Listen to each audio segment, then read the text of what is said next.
Kellyanne Stitz from WSYX. Thanks, Jerry. Hey, Coach.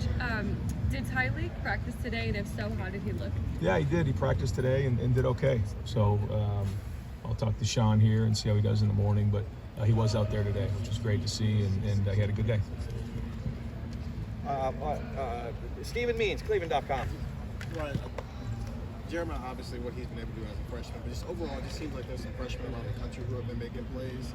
In your experience, I know there's a talent level of it, but is there something extra that you typically see with the freshmen that lets you know they're going to be able to handle a heavy workload early on in the season? I think the first thing is that they get here at mid-year. It's been really hard for guys to make an impact who aren't here in January. It's just the truth in their freshman year. I think the second thing is, they're physically mature, and then they're mentally and emotionally mature to be able to handle and quickly kind of assimilate into just the speed of the game. Every play, you got to bring it. Sometimes in high school, you can get away and coast a little bit and take some plays off. You can't do that in college. You certainly can't do that here. So, those are the things we look for: consistency, being able to push through physically, mentally, emotionally, and usually those are the guys that make an impact. Austin Ward, the podcast. What did you think of Donovan last week in his return? Yeah, he graded out a champion. I thought we didn't have a whole bunch of plays in the game, some explosive plays, some shorter drives, but I think there was a confidence across the board having him in there. Not that Austin didn't do a nice job when he was in there, but we're talking about one of the better players in college football, and I think that across the board, up front, the communication was much better. I thought there was some cohesiveness, guys finishing downfield. So good to have him back in the mix. Bill Rabinowitz, Columbus Dispatch. I know you're in the bunker, but have you heard about this UNLV thing? And I'm curious what your thoughts are on that. I don't expect that to be an issue here. I'm not sure what you're talking about. Okay. Sorry. Did it happen something today? Yeah, the quarterback that actually runs that too said they're going to redshirt, they're not going to play anymore because their NIL payments and their mind didn't come through. Oh. So they was leaving the team. Yeah, I don't know the situation. Yeah. Joey Kaufman, Columbus Dispatch. Ryan, what's your plan for kickoffs with Jaden and Austin? Yeah, we feel like Austin can do the kickoffs. I think, Austin can do the kickoffs. Whether Jaden can or not, we'll kind of see how he does towards the end of the week. I feel like Jaden certainly can do the field goals and extra points. So we'll plan on him doing that, and as we get closer, we'll decide on the kickoffs. Dylan Davis, Delaware Gazette. Ryan, this willingness to play both guards in games, early on in games, do you expect that to continue no matter what the game situation is, if they both continue to play like they are? If they both continue to play well, yes. Rare that happens, but yeah. I mean, we're going to keep letting them play and see how that shakes out right now.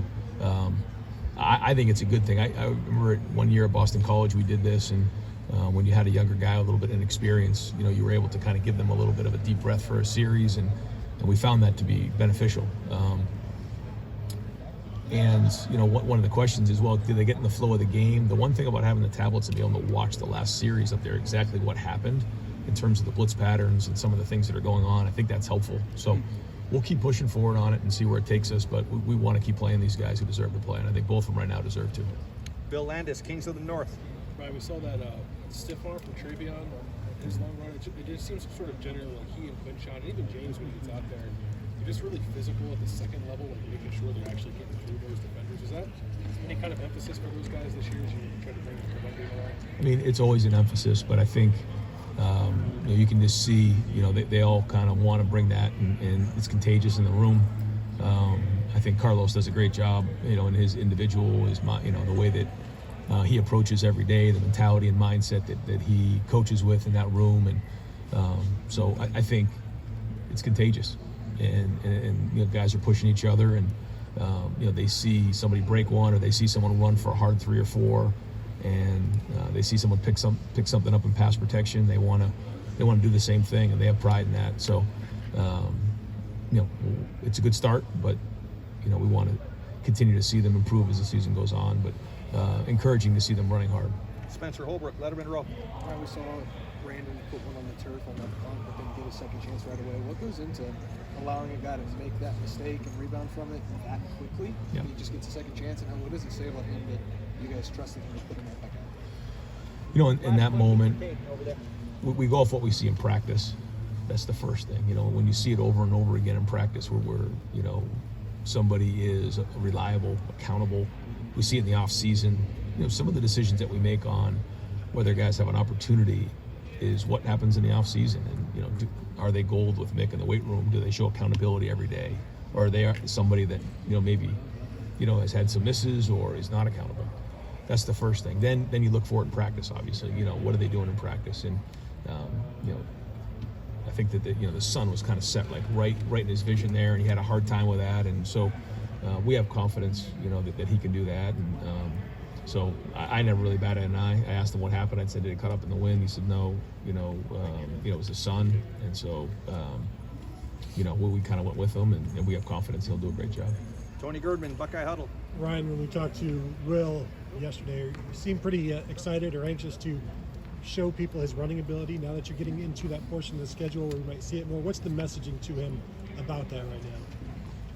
Well, he knows that's a huge weapon, and it's a huge weapon at all levels of football, and then certainly for us, you know, we're going to need that because it changes the entire you know, the advantage in the box, the leverage, the numbers, and having, you know, the ability to pull the ball and read somebody certainly makes a big difference. And so when appropriate, we'll use that. He knows that. He's done that before. He feels comfortable in that. He likes that part of it. And I think it just adds to his overall game. And final question, Tim Mank, Letterman Row. Ryan, when you watch Michigan State on video and stuff, what has changed about them from last year, scheme-wise, anything else, especially on the defensive side? What have you seen that's different about them? Different style of defense, Yeah. You know, different coordinator, different, some of the same players, but also some new guys. And I think they changed a little bit more on offense, just, you know, more of what they did at Oregon State, huddling, you know, a little bit more under center, some more 12 personnel, where they were a little bit more spread out, shotgun, no huddle in the past. Yeah. Go ahead. Does it make this more like getting ready for a team you haven't played in a while? You understand what I'm saying? Yeah. Explain that. Well, Mechanism is there? Yeah, when there's a new coach at one of the conference schools, you know, there's a change there. So there's a little bit of an unknown just because, you know, you haven't had multiple years going against them before. We know a little bit more about their personnel, but not exactly about their schemes and some of the stuff that they do. So, you know, you got to do a good job being ready for, you know, the unexpected and have a good plan. But to me, ultimately, it's going to come down to handling the road, handling noise, you know, being really good with the football, running the football, stopping the run. Thanks, man. Great, Coach. Yeah, Thank you very thanks, much. guys.